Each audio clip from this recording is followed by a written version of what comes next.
Et si le mythe de l'invulnérabilité de l'OTAN venait de s'effondrer en une nuit? Imaginez. Un convoi colossal d'armes occidentales, censé être le plus protégé de toute l'Ukraine, anéanti en quelques secondes seulement, sur la route vers Odessa. Personne n'a vu venir le missile Kinzhal, pas même les Américains. En un éclair, la frappe a démontré une précision et une rapidité jamais observées jusque-là. Sur les radars de l'OTAN, l'apparition a été aussi brève qu'incompréhensible.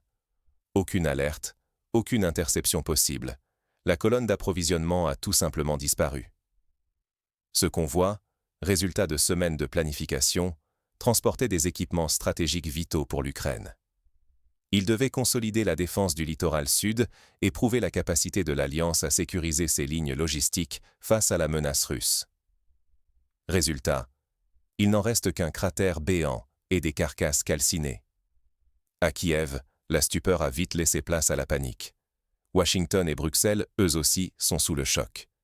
Les stratèges occidentaux pensaient à leur route d'approvisionnement inviolable, protégée par les meilleurs systèmes anti-aériens disponibles sur le marché. Mais en une nuit, la Russie a rappelé qu'aucun couloir logistique n'est à l'abri. Ce n'est pas seulement un revers militaire, c'est tout l'édifice de la stratégie occidentale qui se lézarde. Des milliards investis, des années de coopération et de promesses de sécurité pourraient s'envoler si ce genre de coup devient la nouvelle norme. Si la Russie est capable de frapper aussi vite et aussi précisément, comment garantir la survie des prochaines livraisons? Et surtout, quelles sont les conséquences pour l'équilibre régional et la crédibilité de l'OTAN sur le long terme? Mais que s'est-il vraiment passé cette nuit-là, sur la route qui menait à Odessa? Revenons sur les faits et tentons de comprendre les coulisses de ce choc stratégique. Pour saisir toute la portée de cet événement, il faut revenir sur le déroulement précis de l'attaque et sur les failles révélées dans la logistique occidentale.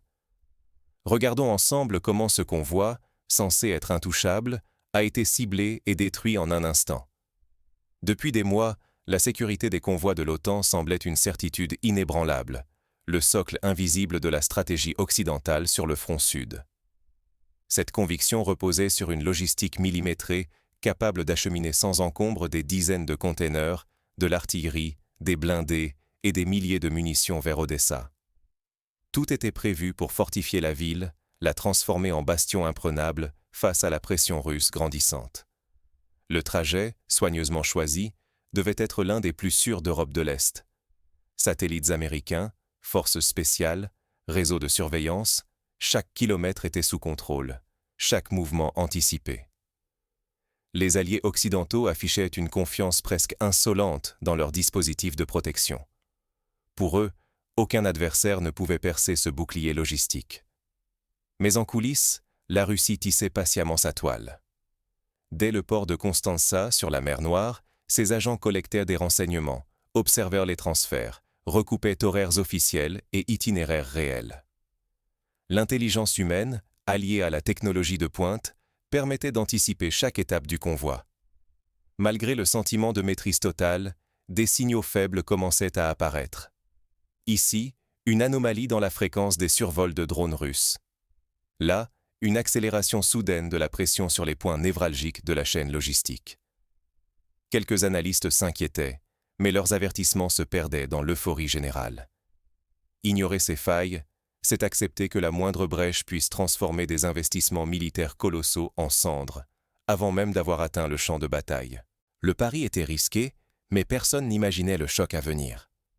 Pourtant, c'est précisément là, au cœur de cette confiance, qu'une faille s'est ouverte, et la Russie n'a pas hésité à s'y engouffrer avec une efficacité redoutable. Comment la Russie a-t-elle pu frapper, avec une exactitude chirurgicale, un convoi stratégique en mouvement au cœur du dispositif de l'OTAN? Cette question hante désormais les états-majors occidentaux. La clé réside dans une combinaison inédite. Satellites d'observation, drones longue portée et surtout, infiltration humaine dans la chaîne logistique alliée. Dès la Roumanie, chaque déplacement du convoi était suivi. Des agents russes, habilement insérés dans les points névralgiques, ont permis de croiser les données et de transmettre, en temps réel, la position exacte des cibles. Mais la force de frappe n'est rien sans la technologie. Le Kinzhal, missile hypersonique dont la vitesse dépasse toute capacité d'interception occidentale, a été choisi pour cette mission.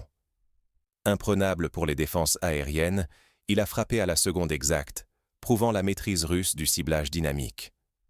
Les images satellites et les premiers témoignages ne laissent aucun doute. La frappe a eu lieu en pleine circulation, alors que le convoi venait de traverser la frontière ukrainienne. L'impact a créé un cratère immense et dispersé les restes de dizaines de véhicules blindés et de containers sur une vaste zone. L'effet psychologique a été immédiat. Les logisticiens ukrainiens, paniqués, ont ordonné l'arrêt temporaire de tous les trains transportant du matériel. Dans plusieurs gares, l'évacuation des stocks a été lancée dans la précipitation, redoutant d'autres attaques soudaines. Face à la stupeur, la désinformation n'a pas tardé. Très vite, des sources occidentales ont parlé d'un accident ou d'un sabotage interne. Mais les preuves visuelles et la confirmation par imagerie satellitaire ont balayé ces explications. C'est bien une frappe russe, planifiée et exécutée avec froideur. Ce coup n'est pas qu'un simple revers logistique. Il révèle un basculement. Si Moscou contrôle à la fois l'information et le ciel, chaque convoi occidental devient vulnérable. Chaque erreur de coordination peut coûter des fortunes en matériel et, surtout, en prestige militaire international. Mais cet événement marque-t-il simplement une parenthèse spectaculaire, ou annonce-t-il l'émergence d'une nouvelle doctrine stratégique où la Russie impose son tempo à la guerre moderne? Ce n'est pas juste une opération. C'est peut-être le signal d'une mutation du conflit. Depuis la frappe du Kinzhal, un vent de panique souffle sur toutes les artères logistiques de l'OTAN. Ce qui semblait solide, presque intouchable, s'est effondré en quelques minutes sur des centaines de kilomètres de rails et de routes. Désormais, chaque trajet vers Odessa ressemble à une mission suicidaire. Les itinéraires, autrefois planifiés à l'avance, doivent être réinventés chaque nuit. Les convois se multiplient en l'heure, mais chacun sait que Moscou, avec ses yeux électroniques et ses informateurs, suit chaque mouvement en temps réel. Le sentiment d'impuissance domine. Même les détours les plus ingénieux ne garantissent plus la sécurité. Dans les entreprises de transport, la psychose grandit. Les prix pour une simple escorte ont explosé, atteignant des montants jamais vus depuis le début du conflit. Pire encore, de plus en plus de conducteurs refusent d'emprunter les routes jugées à haut risque, paralysant l'acheminement vital des équipements. En quelques jours, l'arrière-front occidental paraît moins sûr qu'un champ de bataille. À l'ouest, le débat tourne à l'obsession. On cherche des têtes à faire tomber. Qui a parlé? Y a-t-il une taupe à l'intérieur du dispositif? Les experts dénoncent la suprématie russe en guerre électronique, capable de brouiller, d'espionner, voire de détourner les signaux qui guidaient ces convois, jusqu'à présent invisibles. Un mot s'impose déjà sur toutes les lèvres. Doctrine Kinzhal. Plus aucune colonne n'est sacrée. Qu'elle soit cachée, dispersée ou camouflée, elle devient une cible légitime, traquée sans relâche. Ce n'est plus seulement une question de missiles, c'est l'acceptation d'une nouvelle normalité. Le front logistique est désormais aussi vulnérable qu'une tranchée. À Odessa, c'est l'état d'urgence. Les stocks sont évacués à la hâte, le matériel dispersé vers des cachettes improvisées. Mais cette réorganisation précipitée ne fait qu'accentuer le chaos logistique. Erreur de destination, perte de matériel, rupture d'approvisionnement. Chaque choix devient un dilemme entre rapidité et sécurité, et l'efficacité globale s'effondre. Face à ce choc, une question cruciale s'impose. Faut-il tout repenser, accepter de nouveaux risques financiers et politiques, ou renoncer à influencer durablement le cours du conflit?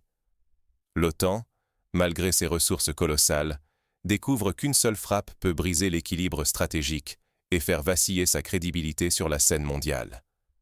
Derrière cette onde de choc, ce sont les règles mêmes de la guerre qui vacillent. La suite, comment la course au renseignement et à la domination du ciel pourrait bien décider du sort de l'Ukraine tout entière. Ce qui s'est passé à Odessa n'est qu'un avant-goût des conflits de demain. L'attaque du convoi par le missile hypersonique n'est pas un simple épisode militaire. C'est un signal d'alarme pour toutes les puissances qui croyaient encore à l'invulnérabilité de leur chaîne logistique.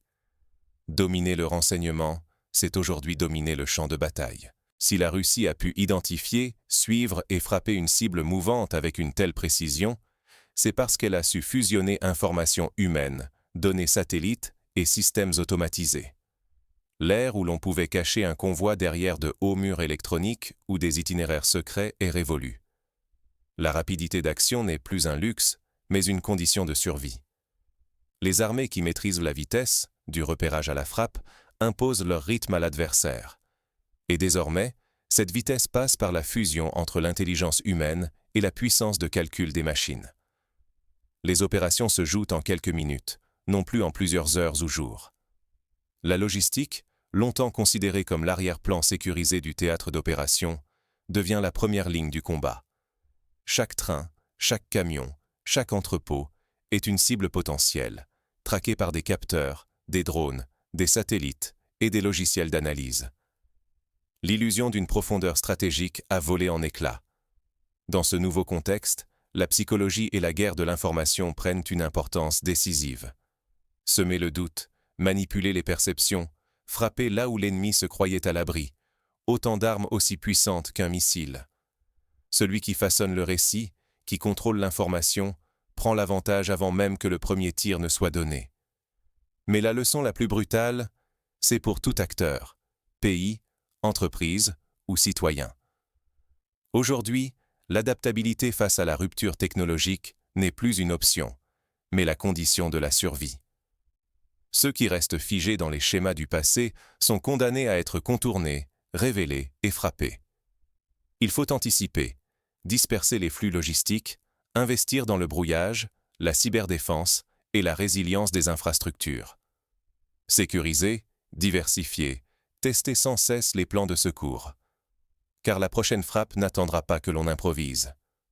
Rester passif, c'est s'exposer à la ruine stratégique. Comprendre ce basculement, investir dans la connaissance et l'innovation, c'est la seule façon de survivre dans cette ère de guerre accélérée. Mais alors, face à ce choc stratégique, comment l'Europe et l'OTAN peuvent-elles réagir concrètement? Quel choix reste possible pour éviter la paralysie ou la défaite? La guerre n'attend plus, elle surprend. En quelques minutes, l'équilibre d'une région peut basculer, mettant à nu la vulnérabilité de systèmes que l'on pensait inébranlables. L'attaque du convoi vers Odessa l'a prouvé. Vitesse et précision ne sont plus des privilèges occidentaux, mais des armes russes à la portée redoutable. Ignorer ces nouveaux équilibres, c'est risquer d'être dépassé non seulement militairement, mais aussi économiquement et politiquement. Les chaînes d'approvisionnement que l'OTAN croyait indestructibles ont révélé leurs failles, exposant des milliards investis à la dévastation en quelques secondes. Ce n'est plus seulement une question de champ de bataille. Il s'agit de réputation, de crédibilité et de sécurité à l'échelle du continent européen. Derrière l'éclat du missile Kinzhal se dessine une nouvelle ère stratégique, où la force brute ne suffit plus, où l'information, la technologie et la capacité d'anticiper prennent le pas sur le nombre et la tradition. Celui qui refuse de voir cette mutation se condamne à subir. La Russie vient de démontrer que l'avantage militaire n'est plus garanti par la supériorité matérielle, mais par l'innovation, la tactique et la maîtrise des flux logistiques. Ce bouleversement invite chacun de nous à une réflexion. Sommes-nous prêts à accepter que ce qui semblait immuable peut s'effondrer du jour au lendemain? Et que les prochaines grandes ruptures, dans le domaine militaire comme économique, naîtront là où on les attend le moins? Dans cette guerre de l'ombre où la rapidité prime sur la force, il devient vital de décrypter les signaux faibles, d'anticiper les mutations et de comprendre les codes d'une puissance en transformation.